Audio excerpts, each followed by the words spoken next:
Senator Tammy Duckworth is a Democrat from Illinois who serves on the Armed Services Committee. She's an Army veteran who received a Purple Heart for injuries in Iraq after a rocket-propelled grenade crashed her Black Hawk helicopter, and she joins me now. Senator, thank you for joining us on what is a very busy day. Thanks for having me on. Yes, it was a very busy day and very insightful day, I think. Well, let me ask you there. Did you learn something new? Did your mind change at all on anything? What was your takeaway from the lengthy hearing today?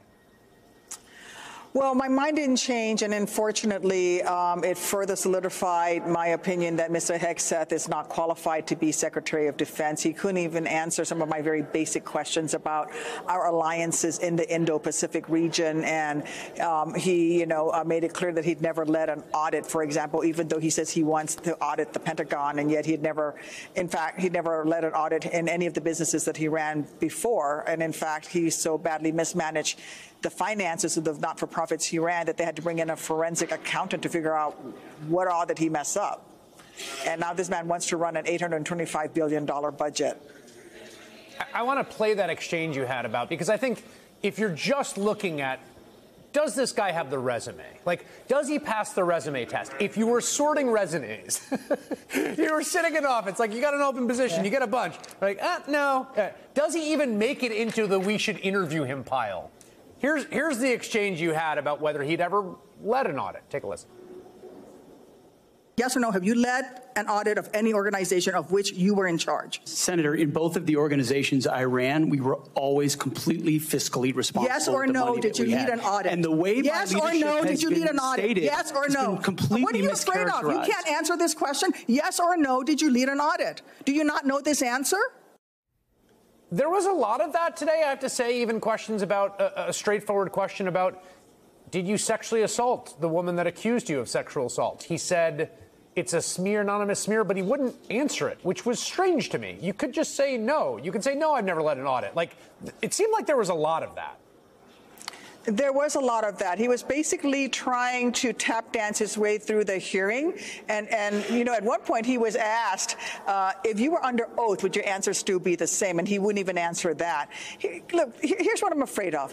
He's already had to pay off a woman who accused him of sexual assault in order to keep his last job at Fox News, right? Mm-hmm. What is he going to be willing to do to pay off the next accuser who might show up after he becomes Secretary of Defense and has access to the nuclear codes and the location of U.S. troops around the world? What happens when he wants to keep that job and somebody comes forward? He's already told us that he's willing to pay off somebody.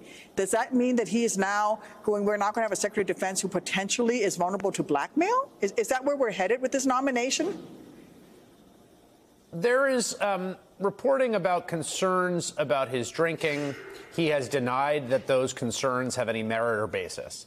He has also said that he would quit drinking if he becomes Secretary of Defense, but I guess my takeaway from his answers today won't if he doesn't, which I think is a little strange. And I wonder what you thought of that answer. Well, it's more of the same today. And in fact, the other part of the questioning today was if somebody was found to be drunk, passed out, had done any of these things, would they be qualified to be in command of a military unit? And we're not even talking about him, and he would not answer that question either. Remember, this whole hearing, he kept talking about how he wanted to uphold the highest standards for women who want to serve in combat and for military men and women, and yet throughout the entire hearing, he made it clear that he wanted us to lower the standards so that he could be Secretary of Defense. And I'm just not willing to do that. Let me ask you this almost as a devil's advocate question. There's part of me that thinks there's a kernel of truth here. The U.S. military is one of the most fearsome and sophisticated militaries in the history of human civilization. I think it's fair to say. Yeah. Does it matter who runs it? Like, maybe it just sort of runs by itself. And, you've got a lot of very smart, very competent people with a lot of experience at the upper ranks and the Joint Chiefs of Staff and in the services themselves. And, you could survive a guy who is a weekend news host who got the gig because he's buddies with the president. Well, but you can't.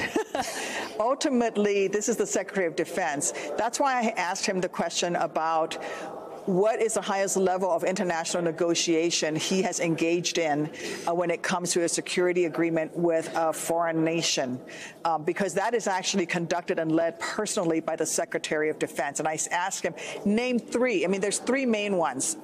Name at least one of them.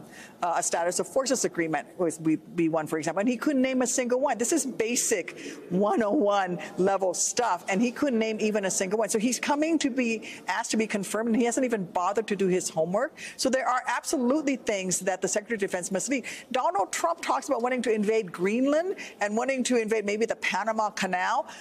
If Donald Trump said to Hegseth, on January 20th, I want you to prepare a plan to, invade Greenland, could he lead that mission? My answer is no, he's not qualified. He wouldn't know what was a good mission and what was a bad mission. He wouldn't know who to put in the room to come up with the plans. And more importantly, I think he personally is a compromised individual whom our adversaries are watching and digging the dirt on, and this makes him somebody who is vulnerable to our adversaries, and we don't need that person in charge of, as you say, and I agree with you, the greatest military on the face of the earth. Yeah, I'm not quite sure who I'm rooting for, what I'm rooting for in the hypothetical you gave. Maybe I am rooting for incompetence there, but there's other places where I would be rooting for more competence from Secretary of Defense. Senator Tammy Duckworth, thank you very much for your time. Thank you.